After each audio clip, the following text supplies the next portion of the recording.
बांस नहीं जलाया करते। अर्ची बनती है बांस की, शमशान में ले जाके उसे तोड़कर फेंक दिया जाता है, उसको जलाया नहीं जाता चिता में, क्योंकि बांस वंश होता है, वंश नहीं जलाना चाहिए। ये तो हमारा अध्यात्म सब्जेक्ट है। साइंस कहता है कि बांस को जलाने से सबसे खतरनाक गैस निकलती है, जो कि प्रकृति के लिए नुकसानदायक है, जो कि प्रदूषण हम सामान्य भाषा में कहें। उसका धुआं अच्छा नहीं होता।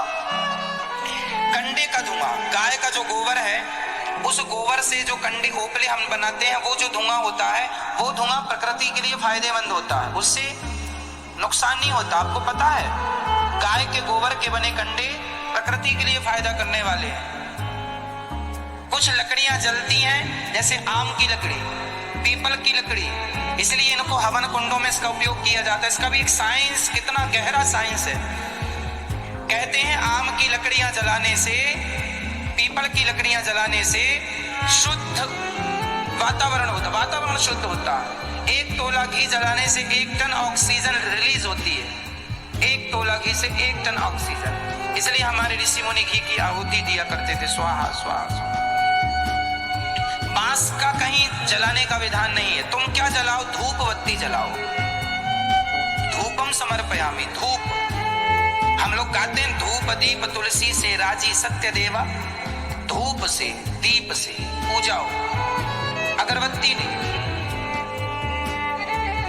नुकसानदायक है सब प्रकार से, लोग नहीं जानते। हमारे सनातन धर्म में लोग नहीं समझते चीजों को, बिना समझे सब चलता रहता। तो अगरबत्ती लगाना भगवान की पूजा नहीं है। अरे भाई, स्नान करके सबसे पहले आप कपड़े पहनिए, कपड़े पहनकर शुद्ध जल तांबे के बर्तन में लीजिए, लोटा में जल डालिए। जल में केवल जल नहीं, यदि आपके पति पत्नी में खटास है तो पानी को मीठा कर लीजिए गुड़ डालकर।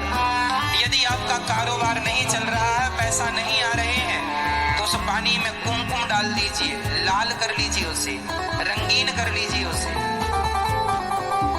कुमकुम, रोली या फिर केसर, ये डालकर, 2 पत्ती केसर के डालकर, और फिर सूर्य भगवान को जल चढ़ाना चाहिए। सूर्याय नमः, आदित्याय नमः, भौमाय नमः, खगाय नमः, मित्राय नमः, भास्कराय नमः। कुछ ना आवे तो सूर्याय नमः 12 बार बोल दो। सूर्याय नमः, सूर्याय नमः, सूर्याय नमः, सूर्याय नमः, सूर्याय नमः।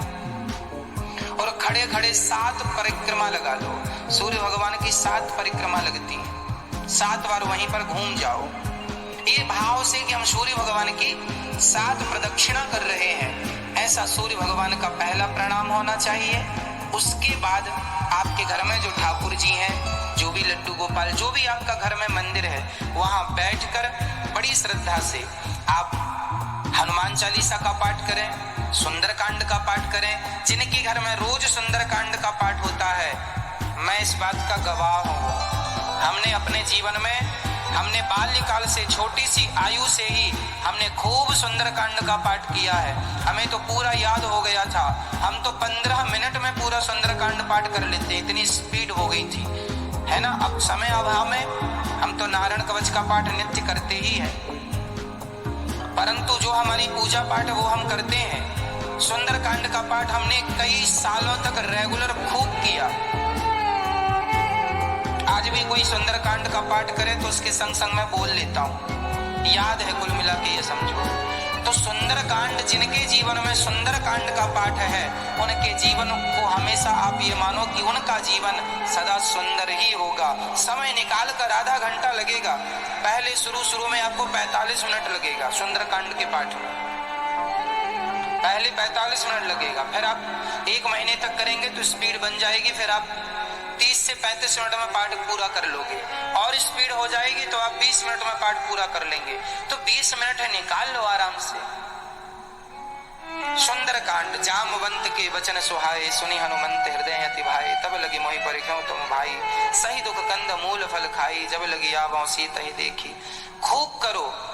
और भगवान सुंदर का ऐसा कोई सवाल नहीं है, पूरी रामचरितमानस तो छोड़ ही दीजिए, कोई सवाल ऐसा नहीं है जिस प्रश्न का उत्तर गंभीरता से देखा जाए तो सुंदरकांड में हर प्रश्न का उत्तर। सुंदर कांड सुंदर ही सुंदर करने वाला कांड है। इसलिए सवेरे उठो, सूर्य भगवान को जल चढ़ाओ, हनुमान चालीसा सुंदर कांड का पाठ करो। घर में जो आपके ठाकुर जी हैं लाल जी को नहलाओ, शंकर जी आपके घर में हैं तो शिव जी को नहलाओ, और नहलाते हुए उनकी पूजा आरती करते।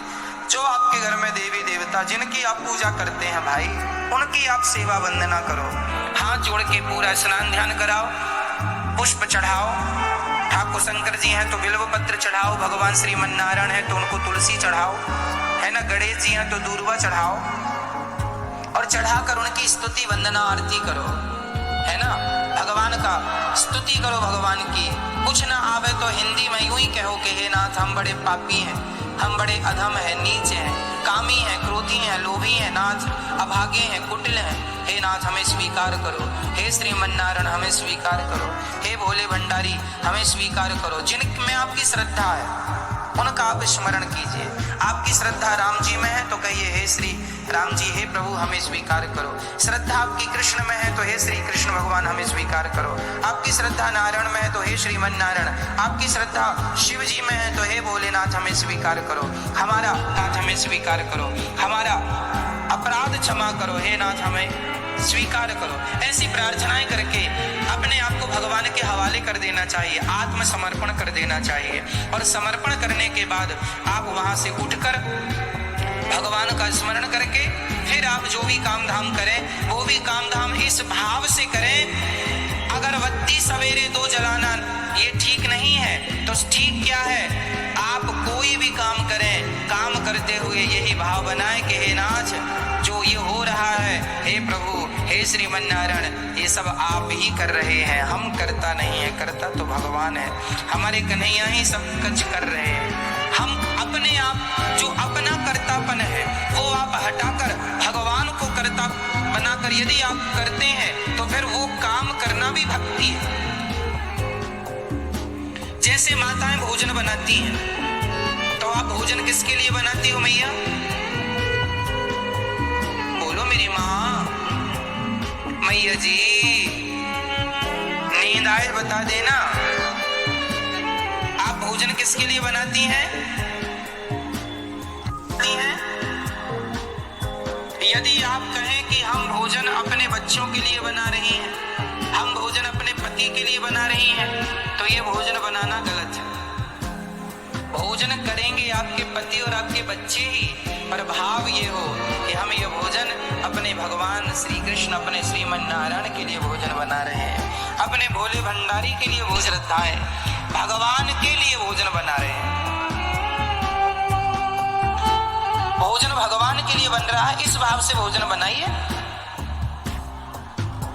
फिर देखिए आपका जीवन कितना परिवर्तन।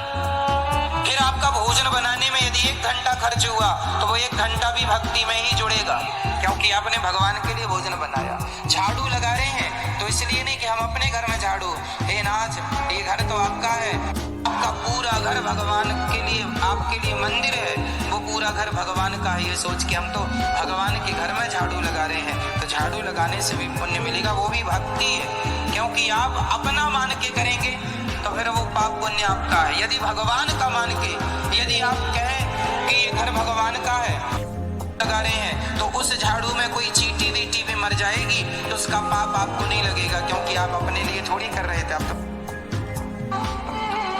तो आपकी भावनाएं आपको पापों से भी बचाएंगी। कुल मिला के अपने आप को समर्पित कर देना है भगवान के श्री चरणों में। यही भगवान को पाने का इस कली काल में एकमात्र